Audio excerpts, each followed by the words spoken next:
यहाँ जीवन धीमी गति से चलता है। ये शांत पहाड़ियों के बीच स्थित एक छिपा हुआ रत्न है। ये गांव मेरा मायका भी है। यहाँ मानो समय ठहर सा जाता है और यहाँ प्रकृति की सुंदरता हर मोड़ पर सामने नजर आती है। गांव का सादा जीवन, गांव के लोग और गांव का भोजन ये प्रकृति का एक अनमोल हिस्सा है।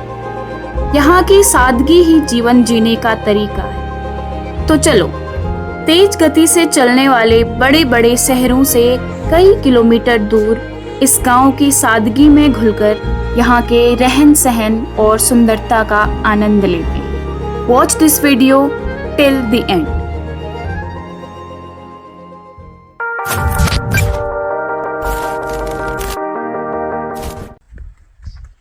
नमस्कार, प्रणाम। पहला आप सभी को, आशा है कि आप सब अच्छे होंगे। आप सभी का मेरे चैनल में स्वागत है। आज की ब्लॉग की शुरुआत में कर रही हूँ अपने पुश्तैनी घर से, जहाँ मेरा जन्म हुआ था, जहाँ मेरे पापा का जन्म हुआ था, जहाँ मेरे बुबू का जन्म हुआ था।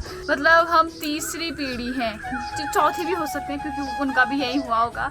तो सबका जन्म यही हुआ था। तो हमने बचपन मेरा यहीं पे बीता हुआ है। मतलब मैं आई हूँ अपने गाँव में।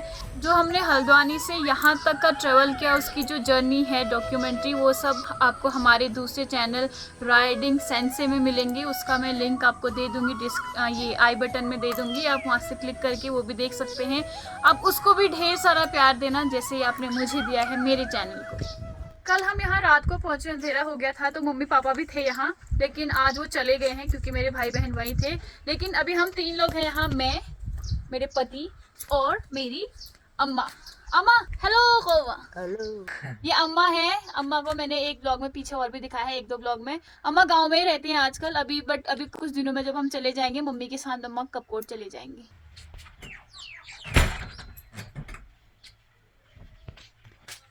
आज हम जितने 4 दिन से ट्रैवल कर रहे थे ना, सारे कपड़े धोने हैं। और मौसम ऐसा धोखा दे रहा है, अगर आज मैंने कपड़े धो दिए और बारिश होगी तो मैं गीले कपड़े लेके तर जाऊंगी पड़ोसी के वहाँ मशीनें ड्रायर में सुखा के भी रुक पर लाऊंगी। जब भी हम घर जाते हैं तो हम चूल्हे में खाना बनाना, रोटी बनाना, मीन्स मोस्टली सब कुछ चूल्हे में करना पसंद करते हैं, क्योंकि आप सबको भी पता है कि चूल्हे का खाना गैस के खाने से लाख गुना अच्छा होता है और हेल्दी होता है। गैस होता है तो फटाफट हो जाता है, चूल्हे में 2 बार सोचना पड़ता है कि बनाए नहीं बनाए, क्योंकि आग जलानी पड़ती है। और यहाँ आग जलाने तक तो उसमें 2 रोटियां बन जाती हैं। और स्वाद इसी में है। स्वाद की बात करें तो चूल्हे में ही है। पर अब मेरा पेट बड़ा हो गया है ना, तो झुकने में बड़ी परेशानी होती है, मोटापे के लक्षण है। रोटियां तो मैं बना लेती हूँ, पका भी लेती हूँ, ऐसी बात नहीं है कि पकाना नहीं आता, पर काफी टाइम से पकाया नहीं है ना, तो वो आधी काली हो जाती है और आधी कच्ची रह जाती है। तो अब मैं सिर्फ बना रही हूँ, अम्मा मेरी रोटी पका देंगी। अम्मा जब हाँ जी आप वो मेरे ने मड़ी से तो एक साथ होंगी हो।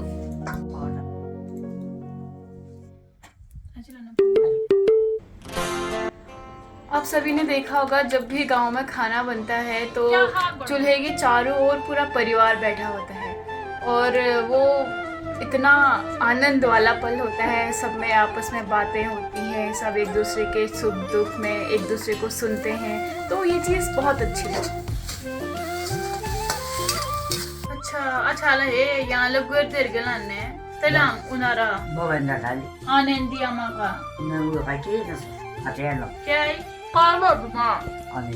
पहाड़ी नाश्ता, रोटी, नमक और मट्ठा ऐसे खाते हैं। और इतने गंदे हो जाते हैं ना यहाँ कपड़े, एक दिन पहनो मिट्टी में ऐसे लोट पोट खेल के दूसरे दिन धोने ही हो जाते हैं, जैसे कि मेरे हो रहे हैं अभी। गाँव के लोग खाना खा के दिन में सब कुछ भात खा के बर्तन धो के झाड़ू लगा के फिर नहाते हैं।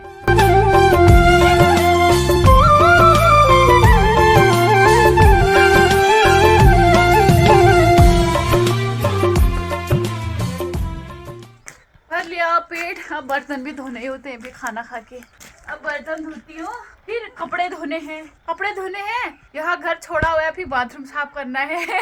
ऐसी ड्यूटी लगी है मेरी आज।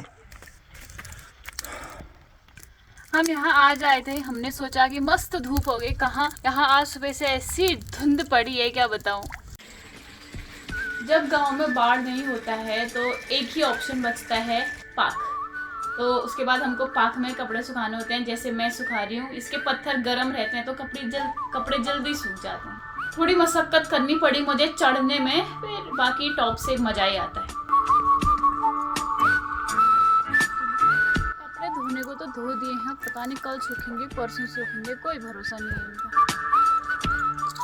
तब यहाँ पानी नहीं उछीने ना ये दिन टाइम ना वो हमारे दीदी को ये पानी नहीं बोए ओए जो पर बियाह में जा कौन तू तब की बात बता रही है, पुरानी। अब तो हमारी कितनी फैसिलिटीज आ गई हैं, हमारे घर के बाहर इवन किचन में हर जगह हमको नल मिलता है, हर जगह पानी मिल जाता है। पहले अम्मा बताएगी कितने दूर दूर वो पानी लेने जाते थे, गायों के साथ जाते थे तो एक घड़ा या कनिस्टर लेके जाते थे, फिर वापस शाम को पानी लेके आते थे और वो पानी पूरा दिन चलाना पड़ता था।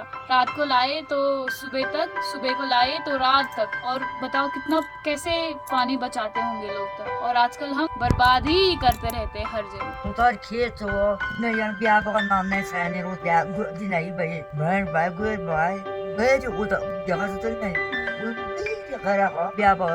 जिस समय यहाँ पे मेले होते थे, बड़ी बड़ी पूजाएं होती थी, तो इस इलाके में बहुत सारे घर बन गए। लेकिन जब पुराने जमाने में सिर्फ 2 घर थे, हमारा और एक यहाँ पे नीचे ये वाला घर था। पहले पूजा होती थी तो लोग आते हैं, बहुत सारे लोग आते हैं। तो यहाँ मतलब मेरे घर वाले, मेरे अम्मा बुब्बू और वो लोग क्या करते थे, मेले के पहले दिन ही जितने भी घरों में बर्तन है, तब तो बाल्टियां नहीं होती थी, तब घड़े होते थे, कनिस्टर होते थे, कुंड होते थे, बड़े बड़े तौले होते थे, तो वो सब भर के रखते थे ताकि मेहमान आएंगे और उनको हम पानी दे सके।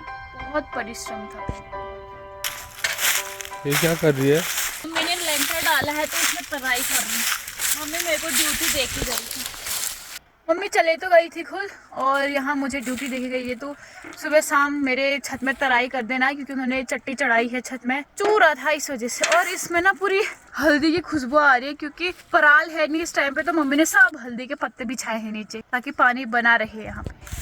आज के दिन की शुरुआत भी ऐसी हुई थी यहीं से, और शाम की जो मैं एंडिंग कर रही हूँ वो भी ऐसी। कोई नहीं, पीछे देख सकते हो आप कितनी जोर की बारिश हो रही है। आवाज आ रही होगी आपको, है ना, आ रही है ना, लेकिन वो बारिश की आवाज नहीं है, हमने ऊपर छत में पानी डाला है तो नीचे बह के आ रहे, वो उसकी आवाज है। बाकी शाम हो गई है यहाँ। वैसे सुबह से ऐसी मौसम है, पर जल्दी शाम हो जाएगी, इसलिए हम रात के खाने पीने का बंदोबस्त करते हैं। मौसम ऐसा है तो गाँव है, लाइट का भी कोई फिक्स नहीं है कि आएगी या नहीं आएगी, इसलिए आज का ब्लॉग मैं यही पे एंड करती हूँ। होप कि आपको ब्लॉग पसंद आया। अगर पसंद आए तो चैनल को लाइक, कमेंट, शेयर और सब्सक्राइब करना ना भूलें। मैं जल्दी मिलूंगी आपसे अगले ब्लॉग में, तब तक के लिए बाय।